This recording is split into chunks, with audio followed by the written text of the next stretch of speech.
Black panther detective agency வழங்கும் கிரிஷ் நேரம். இன்றைய கிரிஷ் நேரத்துல நமக்கு அம்பாசமுத்திரத்துல இருந்து கல்லூரி மாணவி பாபு துரைச்சி வந்திருக்கிறாங்க. அதாவது பாபு துரைச்சி வந்து யோகாவில் வந்து மிக சிறந்த ஆசிரியராக பணிபுரிந்து வருகிறார் என்பது குறிப்பிடத்தக்கது. அது மட்டுமல்லாமல் கல்லூரி பருவத்திலேயே வந்து யோகாவை பல்வேறு முத்திரைகள் என்று சொல்லக்கூடிய பல்வேறு கடைகளை வந்து அவங்க கற்றுக்கிட்டு இருக்காங்க. உண்மையிலே அவங்ககிட்ட இன்னைக்கு வந்திருக்காங்க. அவங்ககிட்ட சில கேள்விகளை கேட்கலாம். வணக்கம் பாபு துரைச்சி. இப்போ நீங்க யோகா பயிற்சியில வந்து நீங்க ஈடுபட்டு இருக்கீங்க. பல்வேறு பயிற்சிகளை நீங்க செய்யிருக்கீங்க. இப்போ பொதுவா யோகானா மக்களிடையே ஒரு தாக்கத்தை, அதாவது ஒரு இந்துவா இருக்குமோ, முஸ்லிமா இருக்குமா, கிறிஸ்டியனா இருக்குமா அப்படிங்கிற ஒரு எண்ணங்கள்லாம் இருக்கு. முதல்ல யோகானா என்ன?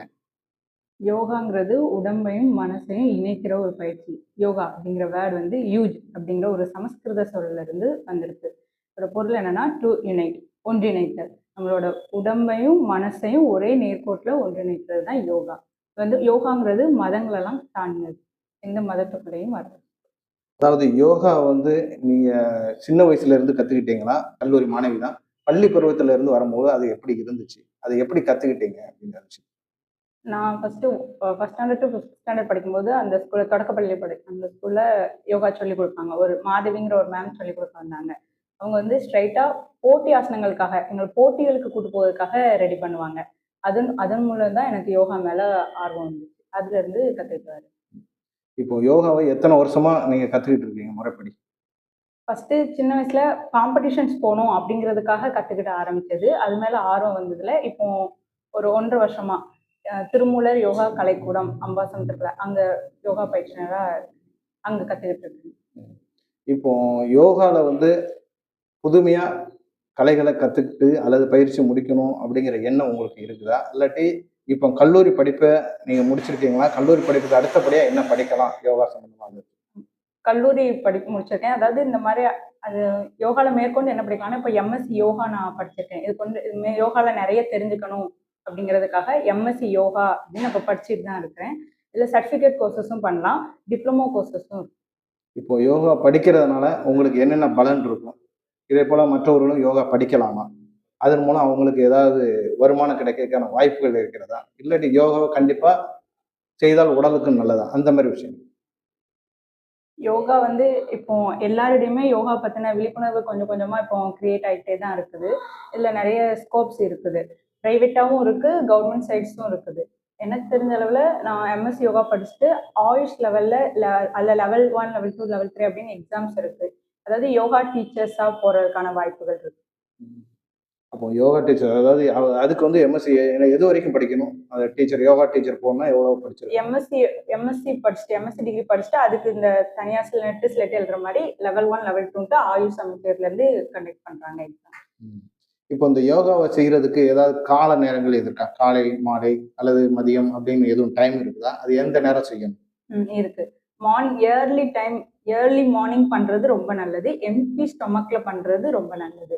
ஈவினிங் டைம்லயும் பண்ணலாம். ஒரு 6 to 7 டைம் அந்த அந்த டைம்ல பண்ணலாம். எம்ப்டி ஸ்டொமக்ல பண்ணணும் எப்போதும். இப்போ நீங்க காலையில பண்ணலாங்கிறீங்க, ஏர்லி மார்னிங்ல எம்ப்டி ஸ்டொமக்ல பண்ணணுங்கிறீங்க. எதனால அதை எம்ப்டி ஸ்டொமக்ல நம்ம பண்ணா நல்லா இருக்கும்? எதை வச்சு சொல்றீங்க? ஏதாவது நம்ம சாப்பிடணும். அதுல நிறைய ஆசனாஸ்ல வந்து ஆசனாஸ் பண்ணும்போது திருக்குதல் ஆசனா, பேலன்சிங் ஆசனா, ட்விஸ்டட் ஆசனா அந்த மாதிரி இருக்கும். நின்ற நிலை, முன்னோக்கி வளைந்த நிலை, பின்னோக்கி வளைந்த நிலை அந்த மாதிரி ஆசனங்கள்லாம் இருக்கும். நம்ம சாப்பிட்டுட்டு பண்ணும்போது அது வாமிட் வந்துடும். அதனால எம்ப்டி ஸ்டொமக்ல பண்றது பெஸ்ட். தொடர்ந்து யோகா செய்வதனால என்னென்ன நன்மைகள் கிடைக்கும்? ஒரு ஆசனத்துக்கும் ஒவ்வொரு பலன்கள் இருக்கு. நம்ம ஓவராலா என்ன பலன்கள்னா, ஃபர்ஸ்ட் பிளட் சர்க்குலேஷன் நல்லா இருக்கும். பாடிக்கு ஃப்ளெக்சிபிலிட்டி கிடைக்கும். நல்ல மொபைல் கிடைக்கும் உடம்புக்கு.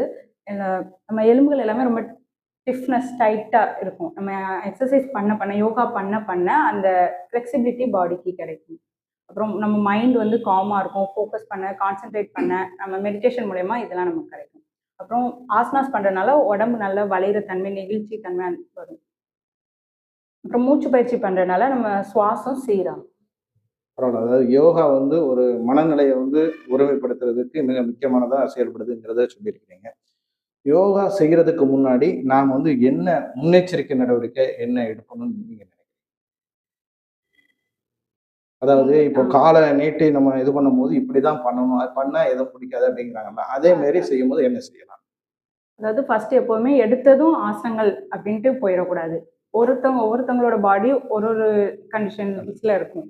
ஸோ நம்ம பாடி தக்கன நம்ம பண்ணணும். ஃபர்ஸ்ட் எப்பவுமே முன்னாடி எக்ஸசைஸ் பண்ணணும்.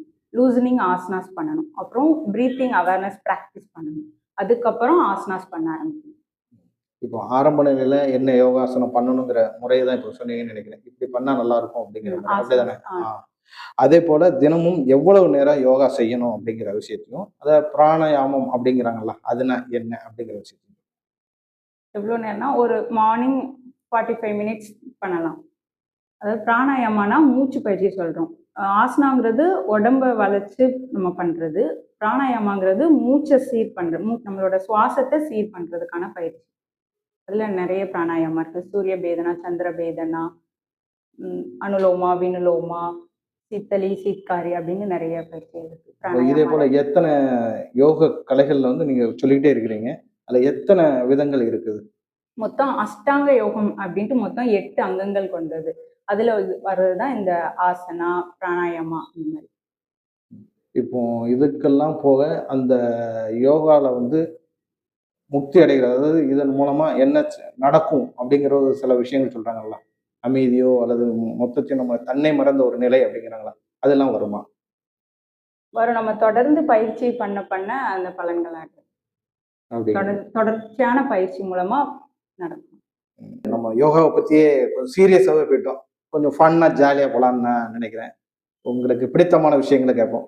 அதிரடி கேள்விகள். உங்களுக்கு பிடித்தமான பாட்டு என்ன? நான் இப்போ எல்லா சாங்ஸுமே கேட்பேன். மெலோடி சாங்ஸ் நல்லா இருக்கும். ம். நீங்க பிடிச்சு சாப்பிடுற உணவு அப்படின்னா உங்களுக்கு எது பிடிக்கும்? எனக்கு புளியோதரை தான். புளியோதரை அவ்வளோ டேஸ்டா இருக்குமா? பெருமாள் கோயில் புளியோதரை. ஓ! பெருமாள் கோயில் புளியோதரை பிடிக்கும். பரவால்ல. பிடித்தமான விளையாட்டு உங்களுக்கு எது? எனக்கு ஷட்டில் விளையாட ரொம்ப பிடிக்கும். ம். பிடித்தமான நடிகர் யாரு? விஜய். பிடித்தமான நடிகை? கொஞ்சம் பழைய நடிகை தான் ஜெயலலிதா. ம். அவங்க முதல்வரா இருந்தாங்களே, அப்போ அந்த சூழ்நிலை நீங்க என்னவா பார்க்குறீங்க?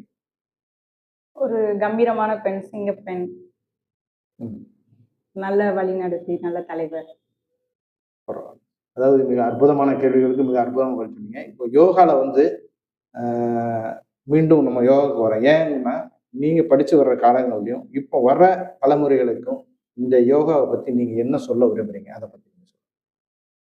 அதாவது முன்ன இருந்தத விட இப்போ யோகாவ பத்தி நெறைய எப்பவுமே இப்போ இன்டர்நெட்ட நம்ம ஓப்பன் பண்ணாலே நெறைய சேனல்ஸ் இருக்கு. யோகா, யோகா, யோகா அப்படின்னு சொல்லிட்டு. அதாவது இந்த காலத்துல யோகாங்கிறது ரொம்ப தேவை. ஏன்னா நம்ம ஜங்க் ஃபுட்ஸ் தான் சாப்பிடுறோம். சீக்கிரம் ஒபிசிட்டி வருது. சின்ன வயசுலயே டயபெட்டிஸ் வருது. இந்த மாரி பிளட் பிரஷர்ஸ் வருது. லோ பிரஷர், ஹை பிரஷர் அந்த மாரி வருது. நம்ம யோகா பண்றதுனால இது எல்லாமே கண்ட்ரோல் பண்ண முடியும். கொஞ்சம் கொஞ்சம் தொடர்ச்சியா பண்ணணும். அதன் மூலமா எல்லாம் கண்ட்ரோல் பண்ண முடியும். ஸோ முன்ன இருந்தத விட இந்த காலத்துல வந்து யோகா ரொம்ப தேவையான ஒண்ணு. உங்களுடைய ஃபியூச்சர் பிளானிங் என்னவா நினைக்கிறீங்க? யோகாவ பத்தி இன்னும் நெறைய தெரிஞ்சுக்கணும். யோகாங்கிறது வந்து ஒரு பெரிய கடல். அதுல நம்ம கத்துக்கிறதுக்கு நெறைய விஷயங்கள் இருக்கு. இன்னும் மென்மேலும் இதுல நெறைய விஷயங்கள தெரிஞ்சுக்கணும். அப்படி நினைக்கிறேன். பரவால்ல. நீங்க வந்து யோகாவ பத்தி மீண்டும் அதாவது பெரிய அளவுல கடல் போன்ற யோகா இருக்கிற விஷயத்த வந்து கத்துக்கிறதுல நம்ம தினத்தரணி சார்பா உங்களுக்கு கத்துக்கணுங்கிற ஒரு வாழ்த்துக்களை தெரிவித்துக் கொள்வோம். இந்த நேரத்துல நீங்க வந்து சிறப்பான பேட்டிய குடுத்ததுக்கு உங்களுக்கு நன்றியை தெரிவித்துக் கொள்கிறோம். பிளாக் பேந்தர் டிடெக்டிவ் ஏஜென்சி வழங்கும் கிரிஷ் நேரத்தில் இன்று வந்து மிக அற்புதமான முறையில் கல்லூரி மாணவி யோகா பற்றி மிக அற்புதமான கலைகளை வந்து கற்றுக் கொடுத்திருக்கிறாங்க. அதாவது அவங்களுடைய விஷயங்களை நம்ம தெரிந்து கொடுத்திருக்காங்க. யோகா தினந்தோறும் மாணவர்கள், இளைஞர்கள் மட்டுமல்ல முதியவர்கள் அனைவரும் கற்றுக்கொண்டால் அது உடல்நிலை சீராகும் என்பதில் எந்தவித மாற்று கருத்தும் இருக்க முடியாது என்பதை ஆணித்தரமாக கூறியிருக்கிறார்கள். அடுத்த நிகழ்ச்சியில் உங்களிடம் விடைபெறுவது எஸ் ராமலிங்கம்.